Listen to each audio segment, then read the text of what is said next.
ঢাকার পূর্বাঞ্চলে রাজুকের প্লট বরাদ্দের দুর্নীতির মামলায় ক্ষমতাচ্যুত সাবেক প্রধানমন্ত্রী শেখ হাসিনার পুত্র সজীব ওয়াজেদ জয় এবং কন্যা সাইমা ওয়াজেদ পুতুলের ৫ বছর করে কারাদণ্ড হয়েছে।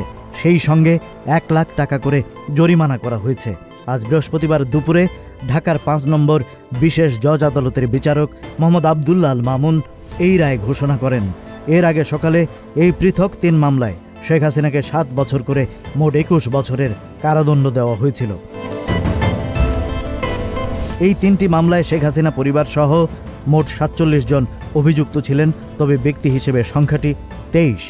৯১ জনের সাক্ষ্য গ্রহণে প্রমাণিত হয়েছে রাজধানীতে জমি থাকা সত্ত্বেও ক্ষমতার অপব্যবহার করে তারা সরকারি প্লট নেন এবং মিথ্যা হলফনামা দাখিল করেন। মামলার শুরু থেকেই শেখ হাসিনা, জয় এবং পুতুল পলাতক থাকায় তাদের অনুপস্থিতিতেই বিচার কাজ সম্পন্ন হয়। তবে একমাত্র গ্রেপ্তার আসামি রাজুকের সাবেক সদস্য মোহাম্মদ খুরশিদ আলমকে আদালত ১ বছরের কারাদণ্ড দিয়েছেন।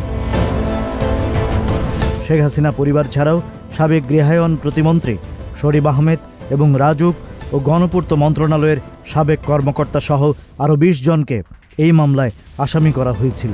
গত বছরের আগস্টে রাজনৈতিক পট পরিবর্তনের পর এই দুর্নীতির অভিযোগ সামনে আসে। এখন সবার নজর রেহানা পরিবারের প্লট দুর্নীতির ৩ মামলার দিকে, যার রায় ঘোষণা হবে আগামী ১ ডিসেম্বর।